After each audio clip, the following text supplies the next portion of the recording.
Hello students. आज हम class 10 science chapter 2 acids bases and salts का एक बहुत ही इंपॉर्टेंट टॉपिक शुरू करने जा रहे हैं और आज का टॉपिक है एसिड्स। ये topic board exam point of view से बहुत इंपॉर्टेंट है क्योंकि डेफिनेशन, प्रॉपर्टीज, रिएक्शंस और एग्जांपल्स सब डायरेक्ट क्वेश्चंस में पूछे जाते हैं। अब ध्यान से समझिए।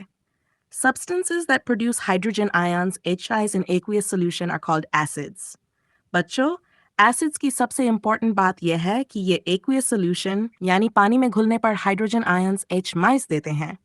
जो सब्सटेंस पानी में H आयंस प्रोड्यूस करता है उसे हम एसिड कहते हैं, जैसे HCl H plus CN means और H2SO1 2H SO4 ये रिएक्शंस एग्जाम में बहुत इंपॉर्टेंटली समझते हैं। एसिड्स का टेस्ट सावर होता है, जैसे लेमन और vinegar. Acids blue litmus paper को रेड कर देते हैं। ये टेस्ट बहुत कॉमन है। एसिड्स अपना एसिडिक नेचर सिर्फ एक्वियस सॉल्यूशन में दिखाते हैं। ड्राई स्टेट में एसिड्स एसिडिक बिहेवियर नहीं दिखाते। एसिड सॉल्यूशन में इलेक्ट्रिसिटी कंडक्ट करते हैं क्योंकि इनमें आयंस प्रेजेंट होते हैं और एसिड्स करोसिव इन नेचर होते हैं, इसीलिए स्ट्रॉन्ग एसिड्स डेंजरस भी हो सकते हैं। अब एसिड्स के टाइप्स समझते हैं। कुछ एसिड्स नेचुरल सोर्सेज से मिलते हैं, जैसे सिट्रिक एसिड लेमन और ऑरेंज में पाया जाता है, लैक्टिक एसिड कर्ड में होता है, एसिटिक एसिड विनेगर में, और टार्टारिक एसिड टैमरिंड और ग्रेप्स में मिलता है। कुछ एसिड्स को हम मिनरल एसिड्स कहते हैं, जैसे हाइड्रोक्लोरिक एसिड, सल्फ्यूरिक एसिड और नाइट्रिक एसिड HNO3। ये एसिड्स लैबोरेटरीज और इंडस्ट्रीज में ज़्यादा यूज होते हैं। अब एसिड्स को स्ट्रेंथ के आधार पर भी डिवाइड किया जाता है। स्ट्रॉन्ग एसिड्स जैसे HCl, H2SO4 और HNO3 पानी में ज़्यादा मात्रा में H आयंस देते हैं, जबकि वीक एसिड्स जैसे एसिटिक एसिड H और कार्बोनिक एसिड H2SO3 कम मात्रा में H आयंस रिलीज करते हैं। अब एसिड्स की केमिकल रिएक्शन समझते हैं। जब एसिड किसी मेटल के साथ रिएक्ट करता है तो सॉल्ट और हाइड्रोजन गैस बनती है। जनरल रिएक्शन है acid plus metal, salt plus hydrogen gas, जैसे Zn plus 2HCl, ZnCl2 plus H2 hall. जब एसिड किसी मेटल ऑक्साइड के साथ रिएक्ट करता है तो सॉल्ट और वाटर बनता है।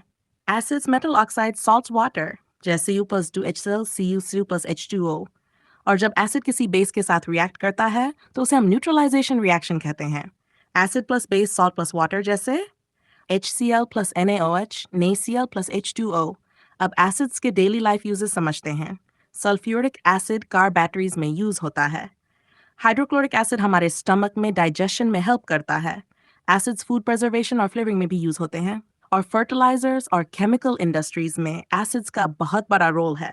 अब सेफ्टी की बात बहुत जरूरी है, हमेशा याद रखो, always add acid to water, never water to acid. अगर गलती से एसिड स्किन पर गिर जाए तो तुरंत प्लेंटी ऑफ वाटर से वॉश करना चाहिए। एग्जाम के लिए ध्यान रखने वाली बातें। अब हम आज के इस टॉपिक से रिलेटेड कुछ इंपॉर्टेंट क्वेश्चंस करेंगे।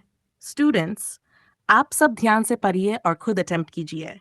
Question 1, Which of the following substances is called an acid? A substance that produces OH- ions in aqueous solution.